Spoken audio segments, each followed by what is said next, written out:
to be successful on YouTube, you need something that's unbelievable, whether it be like the way you shoot the video or it's like your knowledge or your life experience. Like you have to have something. And I think everyone has like an unfair advantage, like something that makes them them. But otherwise there's just too many people making videos and there's no way to stand out.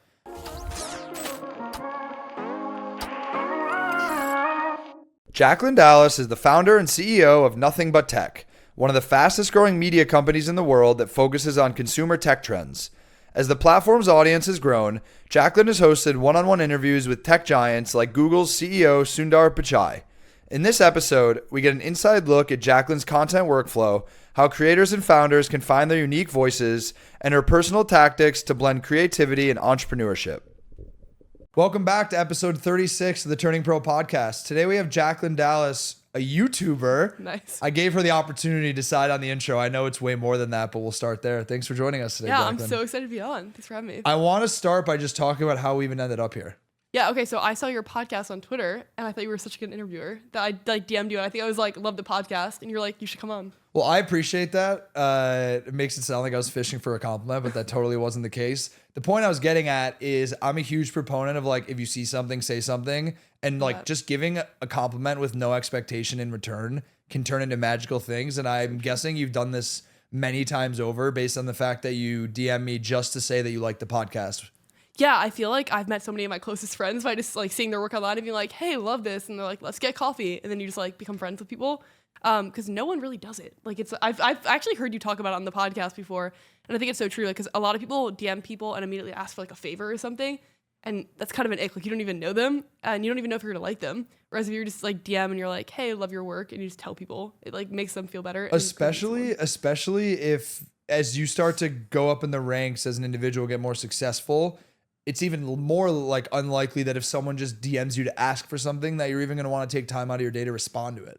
Fair. Yeah. And also like I feel like this is like unrelated to like just making friends, but one of the ways that I like find that I hire people the most is if they send something that they've already done. And I used to do this a lot too. So like a thumbnail designer reached out to me recently and instead of being like, hey, I'll design thumbnails, he was like, I designed 3. If you like them, we can do more. I was like, damn, like that, you already now know the quality of the work. So you're so much more likely to say yes. I love that. I think, recently I've been getting DMs of all shapes and sizes, and there's just like such a large percentage that I just put in this bucket of like, no, especially on Twitter. Yeah. There's this craze where everyone thinks they can be your like automated outbound DMing service provider. Crazy niche. Also, like how many people are hiring for that? It's not even about hiring. They're like pitching me to become a client. I'm like, can you stop like crowding my inbox with just like these spam messages? Do you have open DMs? No. Okay, so it's people that you follow then? No, sorry. No, you have like the filter where you can like look at, isn't it like you can look at requests? Or maybe that's just Instagram? Yeah, definitely Instagram has that. And the Instagram requests are wild. You know what? Hold on. I want to look actually. Okay. I wonder, you probably have it. I turned off DMs from people. Yeah, see, no, it's message requests. Oh, I don't think I have that on mine. So it message requests 10 people you may know. So the only way that they'll land in my Wait, what? How's that possible? That's a cool feature, though. So like it's people that I don't follow. Okay. And you can see they're like B2B success. Like I have a Loom video that I want to send you. Like, can I help you build a landing page? Oh my God. The Loom videos also suss me out because you have no idea what's in them. Also true. And I don't want to like click on a random video and then like, no. Okay, well, I know we were like having a 30-minute conversation before we hit record, so I think this is going to be fun, but maybe just start for those listening and give them a little bit of background of what you're up to. Yeah, so I started a YouTube channel when I was 13. I was always helping my grandma with like tech, and I was sending her like these short little videos of like how to reset an email password. Fell in love with that, and I was watching a lot of like Casey Neistat, Marquez Brownlee, like the OG amazing creators. And I had like a previous YouTube channels, like I did like a singing cover channel before, since privated, and I just started posting and like fell in love with it. So now it's been like 9 years. I'm 22 now. It's been a lot of fun. So now the mission is like, can we bring like the most amount of people into the world of tech? Like I love tech so much, and I feel like it's in every part of life. So can we excite people and like energize them about the possibilities of what tech can do for them? I want you to brag about yourself a little bit. You can give people more about like the niche you're in and what kind of content you're making. Okay, yeah. So it's been a lot of real day in life reviews, so like the latest products, and then interviews. Like I interviewed Sundar Pichai, who's the CEO of Google recently, and then I also do like a ton of guest lecturing at colleges. So recently, like MIT, Harvard, Cornell, like the bigger colleges that have media, but then they want to figure out how to do like social media. And then we also sign on like our biggest clients are like these sponsors of companies that I wouldn't review, but are very techy and like need people to know about that. So for example, I was in Seattle last week with AT&T, where we went to, they actually have a wild room there. It's like a secret chamber. And when you walk in, it kills all service on your phone. So they can replicate like any type of service situation, like an earthquake, a natural disaster. And that's how they test all the products. Wow. Which is really cool. So those are like our bigger clients where we'll sign like a long-term partnership with them to create videos around what they're doing. I want to dig deeper into the college piece of this because in my mind, I'm laughing like, do you just show up to these schools and tell everyone like the Harvard degree is not going to be the thing that's going to teach you how to do social media? No, it's more so like, so I went to MIT last week and I was like blown away. Like they were all obviously so smart. And so I feel like I learned equally as much, but it's more so like a supplementary lecture where it's like, you've learned all like the practical skills of business or coding or whatever, but even if you never want to become a YouTuber, here's how to build a personal brand online. Because I feel like if 10 people watch your videos, like there still could be 10 people that change your life. You just don't know. I have been a huge proponent of this. I would say probably on a relative basis of like people building software companies, I probably am in the upper echelon of the amount of video content that I put out. I think you're one of the only ones, honestly. Maybe. Both. I mean, also the fact that I have a studio in my living room. Yeah, and it's very professional. 3 cameras, softboxes. I appreciate that. Yeah. But to me, the point that you just made, it resonates so deeply where like putting anything out online, you just increase your surface area of one person that can change your life seeing that. And I think the problem is that people think that other people care way more about their content or them as an individual than they do. So like the scariest thing for content is like that first video that gets 6 views. Yeah, 100%, because you're probably going to suck in the beginning.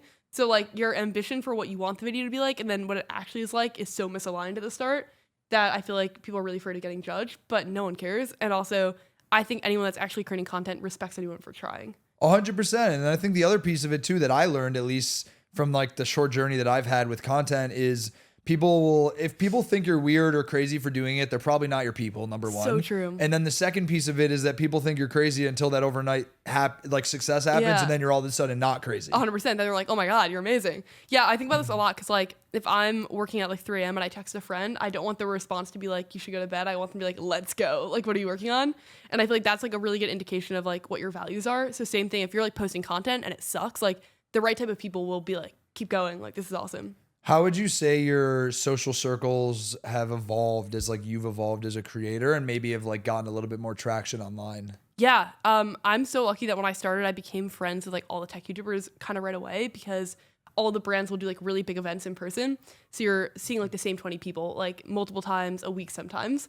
So I became like super close with like all these people that I loved and admired. And that was a really cool experience. And that helped a lot because I started YouTube it was like 2016 and that was like second wave, but it was still early that like nothing was defined yet on how to monetize it, like how to build an audience community. And so I learned a lot. I'm still in. And then probably like 2 years ago, I was added to like a bunch of different group chats with like some of like the biggest creators in the world. And that was a huge unlock because we talked about this before, like just being around people that are doing it makes it seem a lot more attainable. And it also like you learn, I feel like any output in life is just defined by the input, right? So it's like if they have the result, it's just the habits that they're doing. And so you can learn a lot about those habits by being around them. Who's your favorite YouTuber? Who's the one you envy? Of all time? Yeah. Ooh. Okay. Well, I'm really good friends with him now, but I think Casey Neistat is like the best storyteller of all time. Marquez Brownlee, also love. Recent YouTuber that I love, Cleo Abram. She's a video journalist doing like tech stuff. I don't know her. Unbelievable. Like you would love her. She worked at Fox and then just quit and started her company called Huge If True. So it's like, what would the world look like if these science and tech things happened? Which is so cool. That's fascinating. I'm curious to know, like, Casey's a great example. I mean, he is obviously one of the most well-respected people in the game. But, like, what would you say are the biggest takeaways you took from what he was able to do? Ooh, okay. He talks about a lot that most creators, like, don't have patience. And so, like, just because it doesn't work today doesn't mean it's never going to work. And I think a lot of people quit before the result.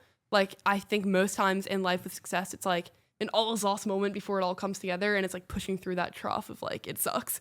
And then also he like puts the story above everything else. So it's like the shots matter, but ultimately it's like what feeling is he trying to give the viewer? And he is also just like one of the most dedicated people I know. Like he did 800 videos every He's day. all in. There's no other way to describe it. I feel like I've said this on probably almost every podcast we've done so far, at least once, which is that most people who fail, they fail because they just don't stay in the game long enough. Ooh, I love that. Fully agree. Yeah, because like everyone starts out at zero on YouTube and like entrepreneurship in general. And it's like the way that you get from 0 to 1 is by showing up every day and putting in the reps and learning. And there's people out there like Sam Silic is like a great example where it's like an iPhone and he just like goes to the gym and talks about it when he's doing it. The barrier to entry is very low at this point. And so I always think that there's enough people in the world and like there's enough internet kids out there that you will find some audience of people who are attracted to like whatever it is that you're doing. And I think my friend JT Barnett talks about this a bunch, which is like he'd rather have 1,000 subscribers on his YouTube channel than 10,000 if it's like 1,000 loyal fans who are like the people who will show up no matter what he does or where he is. And I think the problem is that the vanity metrics are like the things that people chase out of the gate if they're not really in love with the game that they're playing. And that's like where they fall off. Totally. I agree with that. Like if you don't have the bigger mission, then it will, the times where it's hard, you won't have anything to fall back on. Whereas if you're like, I make videos because I want to make people feel like inspired about tech. If a video gets 1,000 views, but there's 1,000 people like feel inspired about tech, I'm still going to feel like, all right, we didn't accomplish the mission yet, but like that's on the right track. But the Sam Solo thing is interesting because he doesn't have unbelievable video quality, but what's unbelievable is his physique. And so I think like to be successful on YouTube, you need something that's unbelievable, whether it be like the way you shoot the video or it's like your knowledge or your life experience. Like you have to have something. And I think everyone has like an unfair advantage, like something that makes them, but otherwise there's just too many people making videos and there's no way to stand out. One of my favorite quotes of all time is make your A's A pluses and find someone else to do your C's for you. Oh, I love that quote. And I think that's like leaning into your superpowers and finding that thing that makes you great. I maybe it's his physique, or I also think there's just an element of like how raw he is. True. It's like he just doesn't care. That's true too. That it's not like, you know, and I'm guilty of this. Like the first YouTube video I ever put out, we had 21 brand sponsors and a 17-person production team. And it was obnoxious, honestly. That's like, cool though. Actually, you might not be able to see it behind that light right there. Is the map of the that's a pretty sick video. The race that we did. So like it was cool, but then again, it's like you didn't need all that equipment and all those people, and it was like an expensive learning experience. But nonetheless, I realized that you have to figure out what your why is and like why you're doing it. I'll also recognize that like other people are attracted to things that you maybe don't realize, right? Like Sam probably has people who are attracted to his physique, but probably other people who really appreciate how raw he is. And some who probably just appreciate the story that he's telling. Like what Casey talks about is just like the story over everything. Totally. Yeah. And people are like willing to like get on board with your mission, even if they have no interest in it. It's like, it's infectious to watch someone talk about something that they're so passionate about, even if you're not. Like, I could care less about like a certain sport, but if I'm talking to someone that's like the biggest fan in the world of that, I'm suddenly gonna love whatever the sport is. So I feel like, like leaning into whatever you're like actually passionate about is probably number one. Because you can't, I also think another important piece of that is you can't hide. True. Like people can see through like putting on a front, at least in the long run. Yes. If you're trying to make videos about something you're not actually passionate about. Totally. People can see it. And also like, it takes a while to become successful. Like you're probably going to hate it and quit before you hit the traction. But if you're like, so when I started YouTube, I remember, I think it took like a year to hit like 3,000 subscribers. But when I hit like 6 subscribers, I had like thought I had made it. Like I was so excited. You did make it. Yeah. And I like printed out like a list of their names, like gave it to my parents. And I was like, guys, like 6 people. And so I think it's like making the small wins feel big too is so important because that's like what builds momentum. Do you find yourself still doing that today, even though you've like obviously found some amazing success? Yeah. Cause I feel like we're at 1% of where I want it to go. So like now it's like, I feel like with kind of what we talked about earlier, like who you're around kind of normalizes things. So it's being around like these creators that are doing amazing things has made it so like I always wanted that, but even more so now I can kind of see the steps to get there. Do you think there's any negative sides to that where you're always around super successful people that you might get stuck like comparing yourself as like in terms of why am I here, not there yet? Or do you have really good self? So I guess to add on to that, like what is your self-talk? In situations like that to avoid maybe getting discouraged, but more so inspired by people who are like further along than you, whatever like that means. It's all perception. I feel like for like motivation, like you can kind of get motivated by like 2 different things. So like the negative motivation is like not feeling like you're good enough. So like you push yourself to do more and more to like make yourself feel confident. And like the positive motivation is like you believe in yourself and you have people in your life that believe in you that tell you can do more. So then you push yourself to do that. Ideally, you're motivated by that most of the time. Cause like I think that that's like the motivation that like I would never want to be, I guess, fueled by like trying to prove people wrong. Like I'd rather try to prove people right. Of course, there are like times where you're like, God, like they're so much better than I am at like, why can't I write like that? Like I've been around creators where will like experience the same exact event, and then the hook that they'll come up with it is like so brilliant. I'm like, I never would have thought of that. Like, I want to learn how to get better at that. But I think that I've learned in life, just being around people and seeing people get better over time, like everything is kind of learnable. And it's just like, are you willing to like put in the 1,000 hours? Like, none of us are born inherently like amazing at writing a YouTube video. Like, you learn it over time. Do you have any sort of like strategies that you use, whether it's like a think tank with some of your creative friends or your process of like iterating through different hooks? Like what have been like the key pillars in terms of your process to consistently put out high quality content? Yeah, definitely think tank. I also have a creative strategist on the team who's like brilliant. And then on YouTube, there's like this outlier theory where it's like, you look at videos that are performing better than average on other people's channels. So like, let's say that you like went on, you like looked at like all the podcasts in your niche. You would look at whatever guests they had on that like led to the most views. And then that's a good indication that that type of video is appealing to a broad audience. And then you can kind of remake it and put your own spin on it. So like Mr. Beast does this all the time. It's like video from 10 years ago will get like 100 million views from a random channel, and then he'll make it a million times better. So that's really helpful. Like, you don't have to reinvent the wheel, just like show it to a new group of people is a quote that I really like. And then I'm in a group chat with like a bunch of YouTubers that I'll like base ideas off of. And then I also have a Discord community for like probably like the most dedicated MBT people. And I'll ask them like what they want to see. I feel like it all comes down to obsession. Agreed. Like I can just like hear you talk about this. Like you're obsessed with YouTube. 100%. Yeah. It radiates. Like it's so obvious. You have Thanks. the biggest smile on your face just like talking about it. Yeah. I think like in most things in life, right, you got to be like in love with it in order to actually like give it your all and like obsessed. One of my friends gave me this quote and I love it. It's either you're you're in or you're in the way. Ooh, that's dope. I really like that. And I like every time now I'm in a situation, like it just plays in the back of my head where it's like, you can just tell if someone's actually passionate about it and are they just causing problems or are they actually like really, really doing the thing. I love that. Yeah. Cause it's like when someone genuinely like has a goal and then is going after it, like even if it's in a completely different realm, it's so inspiring to be around. Like the mindset, there's a Kobe Bryant quote where he's like, study like people in like different industries that have like achieved like great things. Cause even though it's a completely different industry, like the mindset and like the work ethic will be the same. What do you think are the 3 most common traits of high performers? Ooh, okay. I know there's an Alex Hormozy video about it, but I think like if we were like more wholesome spin and not do it like based on insecurity, I would say people that like believed in them early on. So like they have like self-belief, really, really hard work ethic, and then like self-discipline to like put off immediate like satisfaction like in the moment to like go for like he says a lot like trade what you want now for what you want the most. And I think like, oh, I like that. Yeah, I like that too. And like, ideally, like work is fun, but there are for sure times like I just edited on a red eye last night. Like it was actually fun in the moment, but then it was like a rough day the next day to go and no sleep. But I think like that leads to the greater goal. So having the ability to put off like sometimes what you want in that second for what you want more. Do you edit all your own videos? I just hired an editor like semi recently and he's unbelievable. For the first like 395 videos, so like 8 years, I edited all of them and I loved it, but I was like pulling an all-nighter every single week. And I was like looking at it from a like audience and business standpoint and just being like, that is not the highest ROI I think. Like I'm happy to pull an all-nighter, but it should be for something that only I can do versus like my editor, Scott, is like unbelievable and like actually more talented than I am at editing. So it elevates videos. And we're still like super involved. We use it. Do you know the software Frame.io? Of course. Okay.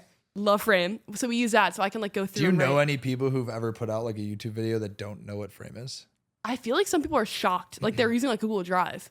Which then is like tough because then you have to like hand write like Google Drive to edit? Oh, no, to like upload videos for revisions.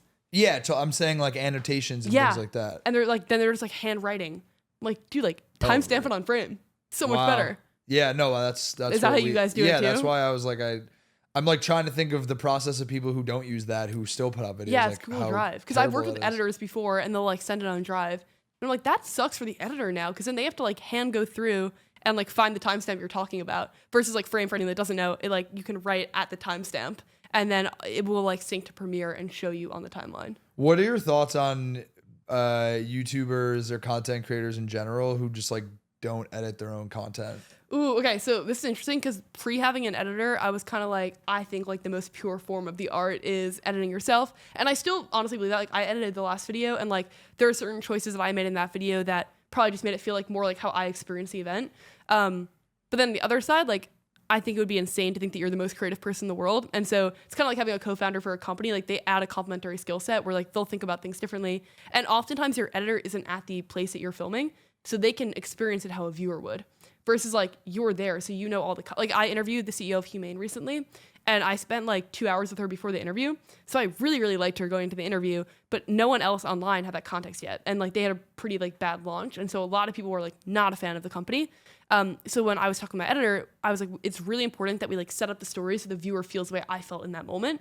So how do we do that? Because he hasn't been there yet. So he can watch the interview and be like, we're not there yet, or we're there. So I think it helps a lot as long as you're involved. Like, it's like a little disheartening to me if like a creator is like completely uninvolved in the edit, but I think also like every creator has a different reason why people watch. Like no one watches Alex because he edits the videos. We watch Alex because like his knowledge is really there. So it depends. 100%. I mean, look, we only put out a couple videos on the birthday series channel, but like the thought of like sitting and like editing microseconds just like isn't exciting to me. Okay. I very much am like, I was controlling over the story that was told, but I didn't want to be the one actually sitting there doing the editing because to your point, like, I don't think it was the highest ROI use of my time. Yeah. Like I wanted to maximize the things I'm good at and I'm just not someone to do that. Like when years ago, I wanted to start a company, like not the one I'm working on now, like years ago. Okay. And I didn't have the money to like hire an engineer and didn't know how to code and couldn't like find a technical co-founder. Okay. So I moved to Silicon Valley and did a coding boot camp for 4 months. Wow. Good for you.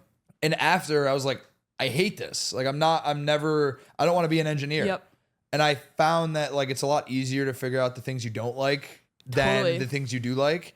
And it was a great experience for me because I did learn a lot and I can speak the language more than your average non-technical person. But I also very quickly realized that there was not a career for me in software engineering. That's a pretty like high agency move though, to be like, I don't have a technical co-founder. I'm going to go and move my life and learn the skill. Yeah, like I think a lot of things I've done, and you would probably agree with this, but a lot of the things you're able to accomplish, you look back and realize that you're like being naive is half the reason you even did it. Totally agree. Yeah, like, if you knew how hard it would be, you wouldn't do it. My example was the 131-mile run that we did. Yeah. If I realized actually what was needed before I like jumped into committing to doing it, I don't think I would have ever done that. 100%. Yeah, you almost like don't want to know all the things that are going to go wrong because you also won't know all the things that are going to go right. So like you need to go in with just like this relentless optimism and then you'll figure it out along the way. Yeah, being willing to solve problems and eat a lot of shit along the way is like also the founder. Important. Totally agree.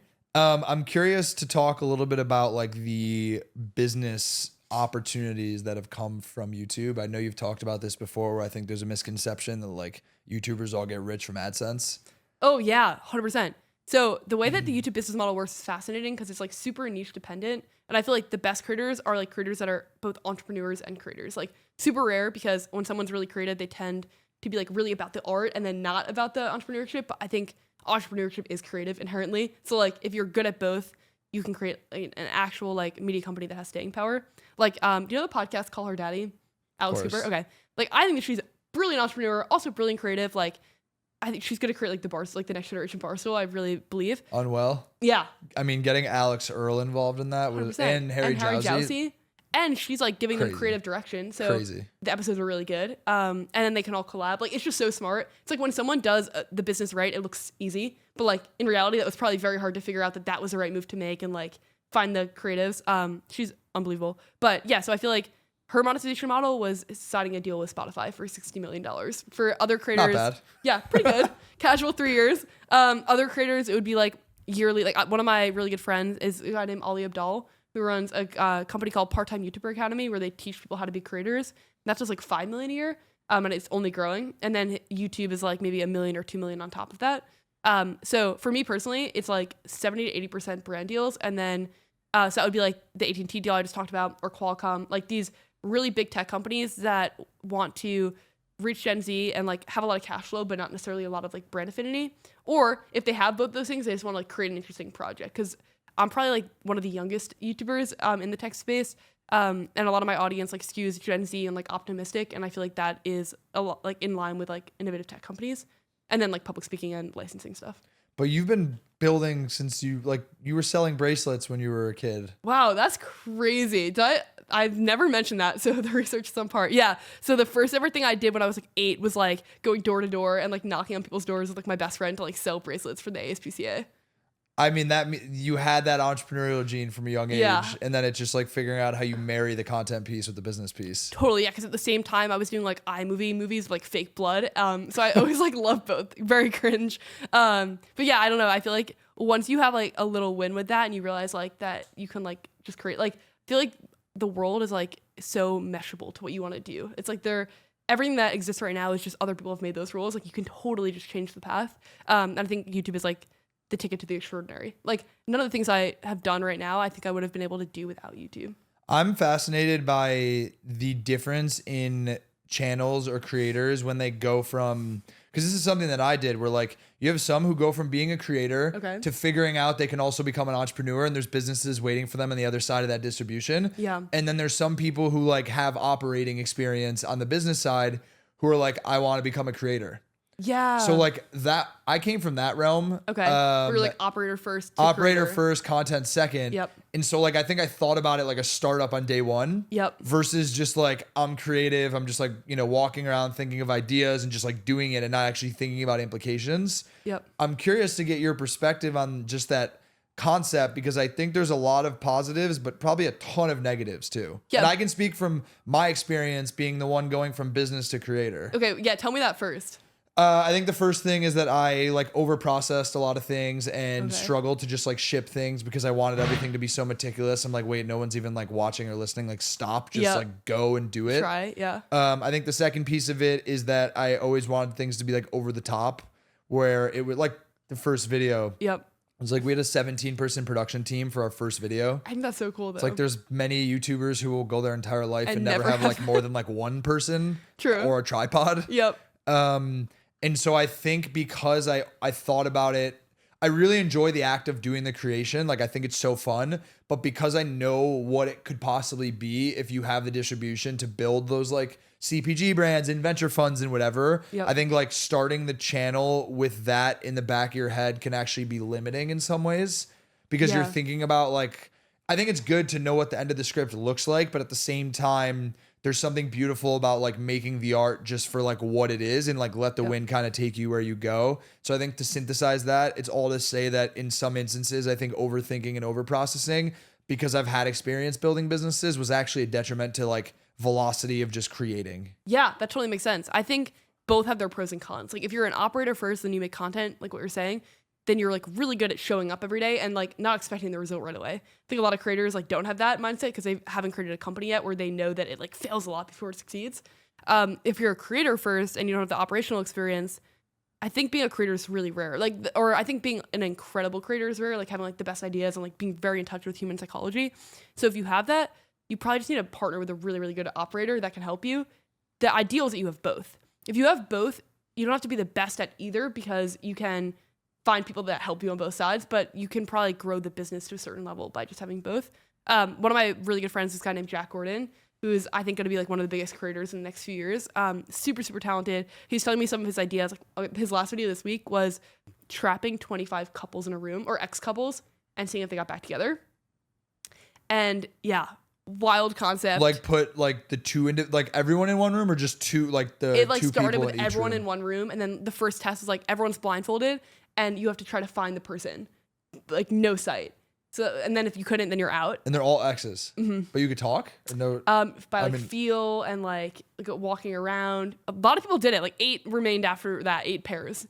And then what happened after? And then it just got harder and harder and harder. And then I haven't seen the end of the video yet, so I'm not sure yet. But he like brings out a ring at one point. Like there are a lot of elements to this video. People got back together. People did. Yeah, 3 people. I want to know now if they're still together now that the video's out. Very fair. But like the fact that we're talking about this and it's like interesting is like, that's how you know it's a good idea, right? Yeah, like if you could just like 100%. tell the line and immediately, like his other video, he stood in front of a full speed Tesla to see if it would stop. So it's like, these ideas are crazy, but they get your attention. That's bananas. Yeah. And so you're like immediately like, I gotta know. See, but like that idea, I'm gonna push back on here. Like you can't. It's not safe. Forget that part. Oh, that yeah, but like Okay. you can't tell me he's not chasing vanity metrics with that concept. Oh, for sure. That's bananas. He wants to hit like the most amount of people ever, but his goal is to make people more curious about the world. So I like it a lot. It's like, can you pick like the biggest spectacle idea to get like 1 million people in, but then make them feel something? So his other video that did really well. I felt something and I don't need to watch that video. True. Yeah, his other video that crushed that I thought was amazing was ages 1 to 100. Try the Apple Vision Pro. That's interesting. And it's so interesting. And like watching the 100-year-old like be so techie was unexpected and fascinating. So it's like Outlier. the top of funnel. Yeah, that was an outlier video. It got like 1.5 No, million but views. also outlier 100-year-old. Oh, true. Yeah, I know this person like had it going on. Like, they were very with it, and it's really hard to get ages 1 to 100 in a room. But now once you have that cast, you can do so many ideas with them. So that's like, I think he's like a creator first, and like doesn't care as much about the business, but is learning too, because that's how you supercharge it. Whereas I know other people that were not creators first, they saw the business opportunity, and now they're learning the creative. Like Saho Bloom, I think is a creator for sure, but also like brilliant business person, and he's approaching Savage YouTube, operator. right? And approaching YouTube so differently than anyone else. Like he has a whole team from day one. Yeah, and I mean, I've watched a couple of his like day in the life videos. Me too. They're great. They're super meticulous. I mean, the quality of what he does all the time is super high. True. Yeah, and he also is like really okay with experimenting with so many different formats, because YouTube isn't like make or break for him. Like his bread and butter is like the companies. His output is crazy though. True. Like, why do you think that is? I think he has a really good team. I think he's obviously incredibly hardworking, but I think like if you have a team of multiple editors and a filmer, it's realistic to do multiple videos a week. But it's not even the videos. It's like the Oh, you mean, like, newsletter the and writing? the businesses Yeah, and he's a savage. the investments and like the operating partner. Like, I always wonder how someone like that can like build this. And he's also in sick shape, and he still like prioritizes True. His family and his nutrition. And like, there's a lot to unpack there. Yeah, he's pretty amazing. I would love to know. I think a lot of things in life though are just like that, your habits. Like if you probably like lived his every day, you would have the same things. It's just that most people aren't consistent with the everyday. What would you say are habits that you have that are maybe unique, or people would be impressed by you being able to like maintain them? Okay, I wouldn't say unique, but like fundamental. Wake up early, work out every day. What time do you wake up? Lately, okay, so a few years ago, I used to work until 2 or 3 a.m. most nights. Now I've switched schedule. Like a true creative. Yeah, I know, but it's like bad for you though. Like I was like 2 or 3 a.m. like multiple nights a week, and then just like not like then you wake up at like later, or you're getting no sleep. I think it's really good in the moment, but if you have a team, you can't do that. So like when I was like solo editing everything, and also like managing it with school, like there was no way to like be in school full time, and then also like those are the only hours that I had free. But now I've like reversed the schedule, so I get up every day between like 5 and 7 a.m. and then work out, work. I think like just like the daily is like boring in terms of like it's just the fundamentals. But now I'm traveling a lot too for work, so that's changed the schedule. Like last month I was in 4 different states in like 4 weeks, so that was like a big. I have gone through phases where we were talking about this, where I traveled a bunch, and actually this year I've made an intentional decision to like nix a lot of it. Okay, why? Because I'm such a routine and I'm such a routine person, such a habit person, that the easiest way to like mess up your routine is travel. Oh, 100%. Sleeping in a different bed, eating different places, not sure where you're going to necessarily exercise. And it like the level of discipline it takes to like remain on top of your game while traveling a lot is really, really mentally taxing. Totally. Yeah. I feel like the travel has to be like ROI positive in a million other ways, because it does take a lot. And like even that you open yourself up to like so many unexpected elements, like your plane gets canceled, or like now you're like late for something. But then like, so for me, every single trip has been a work trip. So it's been like in service of like the bigger goal, but I wouldn't just like travel all the time. Like some of my friends, like what you did, like they'll like go on like a nomad period, or they'll just like travel for like more fun. To me, like I'm more excited by being in New York City than that. Yeah, I mean, I'm in a very similar boat. Now you're the same. I also think I'm guilty of turning most trips into a combination of like business and pleasure. Yeah. I don't know. I also think it's easy to chalk it up to business, because you can meet someone or like totally, you know, justify going to a new city and setting up meetings knowing you're going there. Totally. Which I think is actually a good habit for entrepreneurs. Totally agree. To marry the two. Yeah, I think integration is like an idea that I talk a lot about with one of my friends, Andrew, who hosts like all these tech parties. Like, I think work-life balance in your 20s is a lie, or like honestly at any point in your life. But I think I saw a quote that was like, and I know it's like extreme, but like the easiest way to like be mediocre is to have work-life balance in your 20s. And I think it's like not that one hits different. Yeah, but and I think like work-life balance doesn't have to be like or not having work-life balance doesn't have to be like this miserable thing. Like if everything's integrated in your life, then I think it's a positive. Like if you love work, like that will be more fun than like drinking at a bar on a Friday night. Like I would rather be having an interesting conversation on a Friday night. So I think it doesn't have to be an either or. I talk about this a lot, actually, where a big reframing for me in terms of my thinking and how I approach my life is treating it as 7-day weeks instead of like Monday through Friday and the weekends. Love that. So like if I want to go work out at 2 p.m. on a Tuesday, like no one can stop me, because I know I'm accountable for the work that I need to get done. And because I don't think that I have to jam everything in between Monday and Friday, I can like have a little bit of like forgiveness for myself to like do things differently on days where I maybe just not feeling as like motivated or inspired. I love that. Yeah, I think working on the weekends is like an easy way to kind of win the week. Like if you like set yourself up on Sunday for Monday, the week starts out so much better. Because I mean, at least for me, I'm sure you can relate to this, but no one's bothering you. Yeah, especially if you have a team. You just like lock in and you can do your things. And also it feels like extra free work because like most people don't work on a Sunday or a Saturday. So it feels like you're just like adding to what you want to do. I want to talk to you about your thoughts on just college education. Okay. And like, I have this belief that the college system is going to like blow up in the next 10 years relative to what it is today because it's so expensive. Yep. There's so many more resources online for people. I'm curious what your thoughts are on like a lot of people paying $60,000, $70,000 a year at this point to like go to some of these universities. Yeah. Okay. So I went to college. So did I. And yeah. Okay. Nice. And so it's obviously like a privilege to get to go, right? Like where'd you go to school? NYU. Okay. Which honestly never talked about publicly online. So it's an exclusive. I just finished this week. Wow. Yeah. So I like. That's insane that you also made it through. I was curious if that was gonna happen. It was rough. I'll be honest. Like because I think I was there like 7 times a semester because I'm just like traveling so much. And like also like I'm always gonna pick work over school, obviously. So like it was rough. You say obviously, but that's actually not an obvious thing for a lot of people. For sure. I guess I'm lucky that like NBT is going well, and like I also think that if I want to reach the goals that I have, I just have to like give it everything I have. But I've never talked about it online because I really try to have like a distinction between like my personal life and professional life online. Not that I like won't share things, but I like in the moment, I don't know, I didn't want like people coming to NYU if I was there. So now that I'm done, it's official. This is the first podcast. You mentioned it. Wow, congrats. Thank you. Yeah, and it was like so. I'm pro college, obviously, in like a certain extent, but I also think that it is like very expensive and. I don't necessarily think that you're going for like the learning only in the class. I think it's the other things too, but it's tough because you and I are obviously like in entrepreneurial communities. So like the people that we hang out with, I feel like a lot of times are the exception and not the average. And I feel like there are probably a ton of people that don't go to college and then don't do well. So we only see the people that don't go to college and do well, you know? Yeah, that's reasonable. I mean, looking back, what would you say are the most valuable takeaways you got from going to NYU?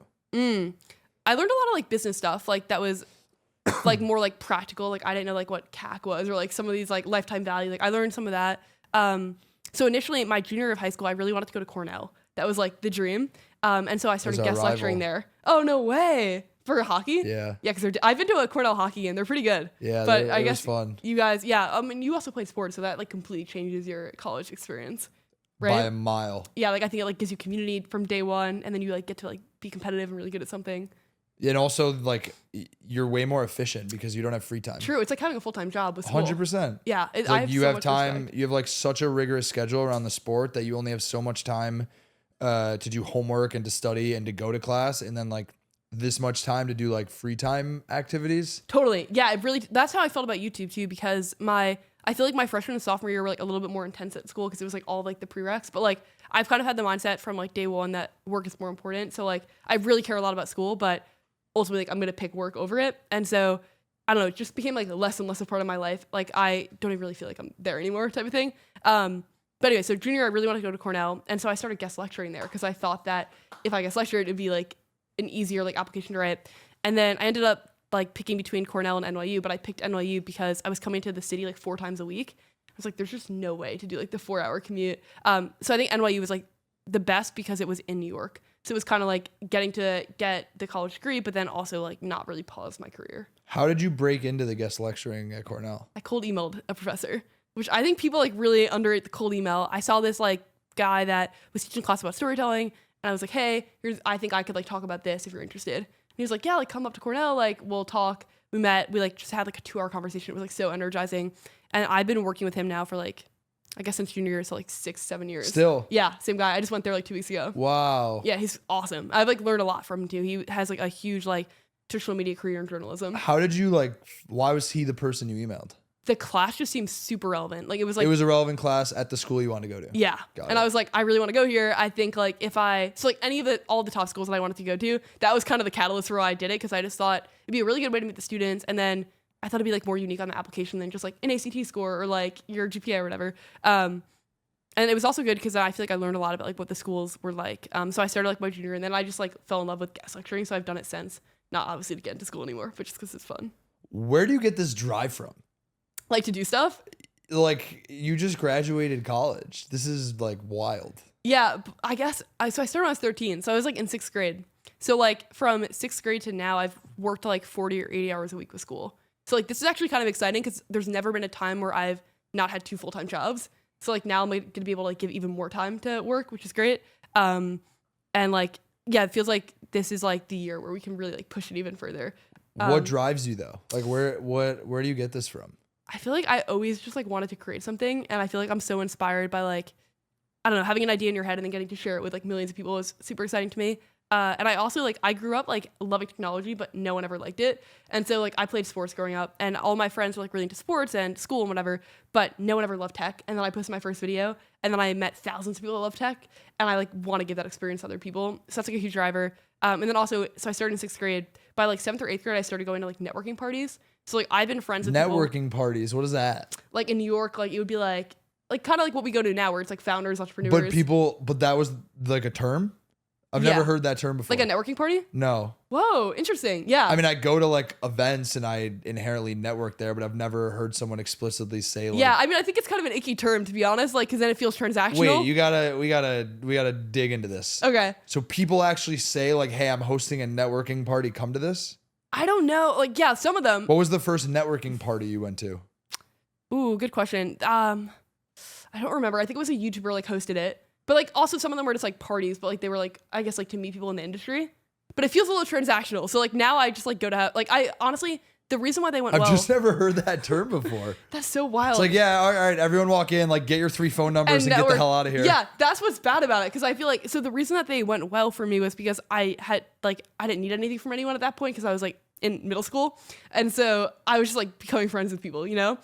So I met a lot of like really smart, like fun, kind people. And so like growing up, even like in high school, like a lot of my friends were older. Like I was friends with people in high school, but I was also friends with like 20 and 30-year-olds that were in the industry. So I feel like that also like helped drive me because like I saw the path and it was so inspiring being around them. How do you think about relationships? Like how do you manage your relationships, and what do you think are the important aspects of being good at managing relationships? Like friendships or like romantic relationships? Both? Romantic, business, personal, like whatever. Yeah, I think for honestly all of them, like it's so important to be a good friend. Like I would pick like being a really good person in a relationship over like most other things. Like even if like short term that means like you miss like you like get a little bit less sleep or like you kind of like hurt one of your other like less important goals, I feel like being a good person matters a lot. So like fundamentally, and I think it's like, have you heard of like the thing where it's like treadmill friend versus like couch friend? No. Okay, so I think it's a Saho Bloom thing where it's like a treadmill friend is you hang out with them and then you feel like more energized, like you're like ready to run like 10 miles on a treadmill, and then like a couch friend is like you hang out with them and you're so drained after, like you like need to get on the couch. And it's kind of a good barometer of like who you should be spending time with. Like ideally everyone in your life is like a treadmill friend where like you hang out and you're like, let's do this thing. Like I'm so excited and inspired. So I feel like that's a big, it's like, are they a good person? Like, are we like good people, like adding value to each other like, in terms of like love, whatever. And then do they make you excited about what you want to do? That's the biggest thing for me is the inspiration that I get from the people that I'm around. I mean, I think that the concept of like the treadmill versus the couch, I think people refer to that in a million different ways. I think for me, it's just like, is it an energy suck? Yeah. It's the same term. It just like, that's 100%. How I think about it. Yeah. If you leave the event and you're like, oh my God. Oh my God, I can't be around that person versus like, I want to like get in a room with a whiteboard with that person and just like be a nerd and jam out. 100%. Like if it's like you leave a 2-hour hang on, you're like, that felt like 10 minutes. That's a win. If you like go on, it's like the same thing for a date, right? If you go on the date and it's like the entire date, you're like carrying the conversation and it feels like a drag, like that's a pretty bad sign. But if you go on the date and you're like, oh my God, we just like walked for 5 hours, but I can do this again, like good sign. You know? If it's timeless, it's probably good. Yeah. I mean, I don't know. Do you know how my co-host and I started this? No, tell me. So I was looking online one day. I wanted to hire a content lead for my company. Okay. And I was just Googling like, how much does that position cost? It was like very new to me. Okay. At the time, like the whole content thing. Know, yeah. And I opened LinkedIn and I had a notification. It was a connection request from someone, and I clicked on the profile, and his tagline on LinkedIn was your first content hire. And he had like a content agency. That's cool. And I was like, all right, this is serendipitous. I need to talk to this guy. So I messaged him on LinkedIn. I was like, hey, I know this is weird, but I'm literally like looking into hiring someone in this realm. Can we talk? Yep. And we got on a call that was scheduled for 30 minutes, and we spoke for 2 hours and ended the call with, let's start a podcast together. Wow. That's crazy. What on the call like made you feel that way? To what you just said, it was like timeless. The energy, yeah. There was the energy, and we were just like going on and on about all sorts of topics, and like we're the same kind of nerd, and like we're getting along about things that we felt were so misunderstood by like the circles of people we were with growing up. Yep. Totally. Like high school friends, college friends that maybe think you're just like weird because you're doing things that others aren't. Yep. And we just like had that commonality, and then it was like, okay, let's build a studio and like kill it. Yeah, that's this so was cool. episode 36, I think I said. Yeah. And we just actually landed our first sponsor for the Let's podcast, go. which will be, I mean, it's a couple episodes after yours when Okay. it will actually be like official. That's so exciting. But It's like it was, officially like, business. Yeah, Let's yeah. go. Like we signed the dotted line, which is super fun. Yeah, that's really cool because it's like it was an idea and now it's like an actual thing in the world. And also like you've inspired thousands of people too. Like that's so cool. I don't even, you know what's funny is you say you've inspired thousands. I couldn't even tell you. Well, I might have inspired 10 people. No, I don't know about No, that. seriously though, I've never, I think maybe this is where I vary from like at least podcast versus YouTube. Yeah. I know with YouTube, it's important to like look at your analytics. Where are people dropping off? Things like Yep. that. I've never once looked at analytics. I couldn't even tell you how many subscribers we have. I couldn't tell you how many listens our episodes get. I've never looked at the metrics one time because I told myself that like my podcast would be something that I did for me. And the way Love that that. I phrased this, someone said this to me and it resonated, was when you're building a company, you're extremely busy and it's really hard to like block off dedicated time to educate yourself and just learn. For me, this is my learning time. Ooh, I love that. Yeah, So like get I that. sit down with people who I'm genuinely curious to learn from. And so Yep. now it's like, okay, we're going to get content that we can distribute on the internet. And I'm also going to learn something. Yeah, So like if how I is it walk not a away win? from this and like only a couple people listen, but I actually like learn something, this is almost my equivalent of like go block off your calendar and like read for an hour. I love that. Fully agree. Yeah, I think about that all the time. Like there's multiple ways for something to be a win for like content. Like if you reach 10 people, but like one of them becomes your best friend, that's an ultimate win. Or like if you have an interesting conversation. Because I think about, I interview like a lot of like executives in tech companies, and there are certain companies where it's like, maybe there's like less interest from the audience, but like I'm personally super interested in it. And you never know like how that conversation will then inform like a video 10 years from now.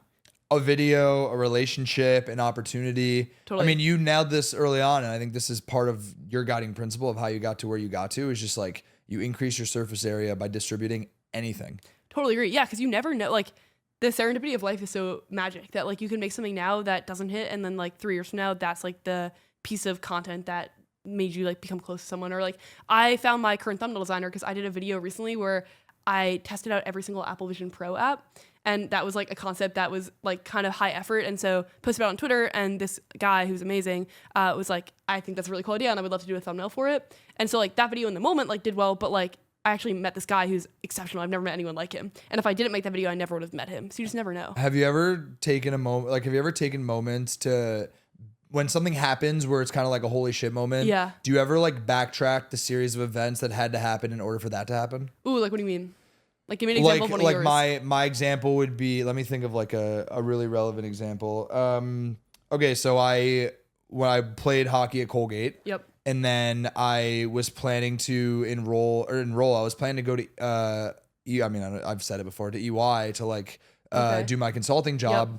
COVID happened the year I graduated. EY gave all the incoming analysts the option to defer for a year because they didn't know what was going to happen to their own business. Oh, wow. So I basically got a free option call for 1 year to go like do entrepreneurial things. Wow. And then after that year, 12 hours before my first day, I told them I wasn't coming. Yeah. But in a world where like a pandemic didn't happen and I would have gone to EY, my life would be completely different. I would have never met the people that I've met. I would have never been involved in the opportunities that I was involved in. That's crazy. But it was because I had the opportunity to like do something that I was curious about.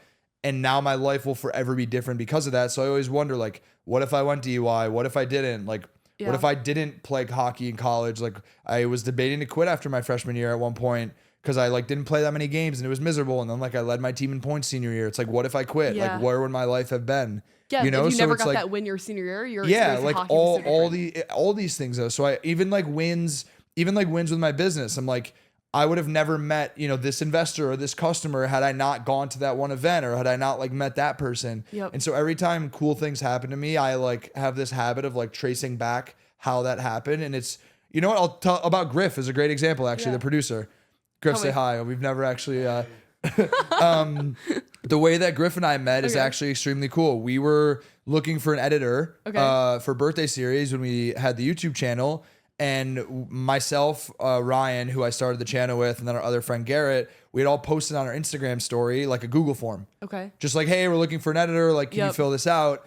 And Griff had submitted the form, and I looked at his portfolio, and I was like, this is dope. Yep. And then I went on his Instagram, and one of our best girlfriends who lives in the city was a mutual follower with him. So I texted her. I was like, Devin, what's this kid's deal? Yeah. And she was like, oh, like I'm friends with him and his girlfriend. Like he's dope. So like we hit him up, and like, you know, here we are like months later, and he's the one that's helping me produce the podcast. Yeah, and it never would have happened. But it's like, if I didn't start a YouTube channel, I would have never met Griff, because I would have never posted about needing a producer. And it's like, Yeah. I go down these weird philosophical rabbit holes all the time of like how I end up in situations with certain people. And I think it's a really cool way to like reflect on why being a yes person is important. I love that. Okay, wait. So do you believe that everything happens for a reason? 100%. Then? Okay, me too. And I love that because yeah, I think about it all the time. Like people that I'm like best friends. Like, so a lot of my best friends in the city I met because of another really like close friend of mine, Andrew. And I initially reached out to Andrew because one of my other friends needed a job, and he was hosting an event where like people could find work in tech. And so I DM'd him and I was like, hey, I have this friend who's like leaving this company and wants to come. And he's like, oh, like actually the event's full, but like you should just come to like this creator event I'm hosting. And I went, and then like I would say now like 7 of my best like closest friends are from him. And he's also like one of my best friends too. Never would have happened otherwise. Like I never would have reached out to him because I wasn't looking to work in tech. Like why would I write him? Yes, you just never know. Yeah, so I think it's been it's a really magic. cool thing to reflect on. Griff, how long have we been going for? I feel like we've just kind of went amazing. Another question I have for you, I'm curious how you envision your life in 10 years from now. Whoa, okay. Because I feel like you're someone who just like, you know exactly where you're trying to get to. It's like very clear Thanks. to me. It might be like a little bit foggy, but directionally, I feel like you know exactly what you want the world to look like in your world in a decade from now. Thank you. Yeah, do you feel like you have that too? Like you know what? a decade from now? Directionally, but not like exactly. Yeah, okay, same. Yeah, because I feel like when I've been like exact of like, oh, I'm gonna live here and do like it ends up being different in like a really good way. I would say if I'm hitting like trying to be great in every area of life, that will be the win. So it's like work, health, friendship, relationships, family. Like if I'm killing it in those areas, it will be a win. So for work, I want to make like the best videos possible and bring like millions of people into tech. For like friendships, like how do I like be the best friend possible and like make sure that like I'm prioritizing being like supportive and having fun with friends. Relationships, same thing, like stable, happy relationship. Like 10 years from now, maybe kids. I don't know. We'll see. I'll be like 32. And then I love New York City. I'll probably still be living in New York City. If I'm not living in New York City, hopefully, I don't know. Are you going to be the person to raise their kids in the city? Probably. I don't know. Or at least, at the very least, it would be sick to have a place in the city. I don't know. Like That's the dream. Right? I agree with that. Because I don't like, want to raise kids here, but I would love to have access to a place here. Yeah, like have an apartment. And then would you raise them in like the suburbs? Yeah. Yeah. I was a suburb kid. Me too. And it is really nice, to be honest. Being able to like ride my bike around the neighborhood and like having a pool in the backyard and playing like Whoa. pickup football with my friends, like, and not have to worry about some crazy things that can happen in this city. Totally. I think there's a lot of value that comes from that. But look, like you're a product of your environment, and your perspective is based on your own experiences. So it's not to say that the other options aren't Yeah, we've never viable. lived it, so we don't know. But I think after living here and evaluating it and seeing some other of my friends who did grow up in the city, I'm like, I think I want my kids to grow up in the suburbs. Yeah, I actually totally get that. Yeah, the suburbs, like upbringing, like if you're not directly in a city, is like really pretty wholesome. Like you can do things more easily. The bike though, I never rode a bike until like 4 months ago, and I had to teach myself. It was tragic. Really? Like I rode it one time when I was like a kid, and then I don't know, I just like never biked. I like did other sports. That's but how never my that. friends, that's how we got around, because it was like Oh. if we didn't want to wait on a parent to be able to drive us must bike. somewhere, and we all lived within like a couple miles of That's each so other fun. at most. It was like I'm biking to my friend's house. We're biking to go get ice cream. We're biking to go to the park. Wow, that's and I fun. actually, again, this is an example of a moment of like reflecting on not realizing like experiences that happen because of things like that. But it was like, you know, my dad was at work and my mom probably had to like run errands or maybe like take my sister Yeah. somewhere. And I was like, well, I don't want to like sit at home. I want to Yeah. go hang out with my friends. So you became I'm like gonna an ride elite my biker. bike. Yeah. Whereas I never biked, and so then I like was biking for a video recently where I was like trying out like cycling on like the new watch, and it was so hard. Like You should have put training wheels on. It would have been a that would have been hilarious. great touch on the video. Oh my god, I would have loved that. Yeah, so it like went really bad. I then like went back to Central Park a bunch of days to like get better at it. Now I like it. But I think like for a while there, I was like the world's worst biker. Like it was. I don't like biking actually for what it's Really? worth. No, I like it now. I prefer running, which is also crazy because I was never a runner. Okay, I like running too. I like stress fractured my leg recently though, and then I was not allowed to run for a while. I ran today for the first time in 2 months. Did you also stress fracture your No, leg? I hurt my hip training for a marathon. Oh, But no today was my way. first run. It was actually at do you know Jack Taylor? It's like a massive PR firm. They Okay, yeah. did an activation with like every fitness and wellness brand under the sun. That's cool. And Ken Rideout. Oh, I had this event on my calendar. I ended up not being able to go, but it was on my calendar. Yeah, so they did like it started with like a run this morning. Nice. And I got cleared on Tuesday, so it was my first Let's run in 2 go. months. How'd it which was feel? fun. It was good. It was nice to be back. I feel like my mental went a little crazy. Yeah. Losing that for a little while. Totally. Yeah. Especially if like that's one of your like releases. Then I to don't not run have with it. headphones. Oh whoa. Yeah, it seems serial killer at first, but basically the logic for me was when you talk to so many people all the time and you're a thinker, your brain is always moving, and running with no headphones, it's the only time that I can process unresolved thoughts. Yeah, I like that. So I actually think I fell in love with not the running itself, but like the therapy I get from the mind work that Yep. happens while I'm doing it. And so I haven't put headphones back on to run like a long time. What about your other exercise? Are you wearing headphones? No. No. Okay. Never. I don't exercise with headphones anymore. Wow, that's good.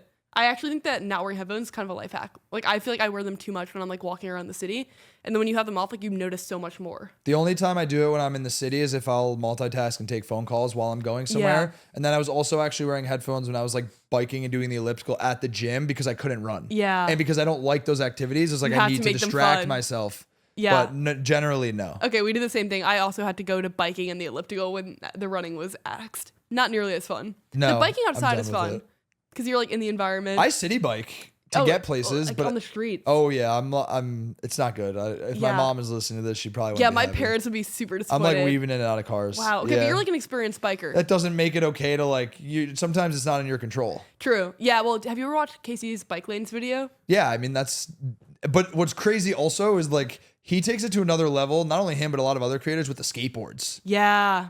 Pretty badass. They're just like in the middle of the streets with I like can't. cameras like weaving in and out. Yeah, I'm like 20 miles per hour. Yeah, it's dangerous. Yeah, it's wild. I did so Boosted makes like a scooter version of that, and I like went on a trip with them like maybe like 4 years ago, and I did it, but it was on a main road. That also felt quite dangerous, and I was like, I'm just not built for this type of activity. But it's also exhilarating at the same time. if I'm Oh, being for honest. sure. Yeah, but then like I don't know. I feel like to be like a really good skateboarder, it's like a lot of probably falling and like getting injured before you can do it. Yeah, you gotta be willing to put in the work. Yeah. I mean that's with anything else. Anything. Yeah, but like I feel like ROI, if like I get injured skateboarding and then I can't run, not worth it to me. But like for certain people, totally worth it. You know? Yeah, Tony it's all Hawk would do it. perspective. Yeah. Jacklyn, this was awesome. Yeah, you're the I best. think we could have gone on for like 4 hours. I agree, yeah. I really appreciate you coming on today. Do you want to just look at the camera, let everyone know where they can find you and what you're working on? Yes, thanks for having me. Of course. If you look up Nothing But Tech on YouTube or then Twitter and Instagram, NBT Jacklyn, you want videos on like real world tech, that's the mission. Hell yeah. Go give you her for a having me. follow and subscribe. Appreciate you. Thanks for coming. Yeah, of course. That was so fun. Oh, that was great.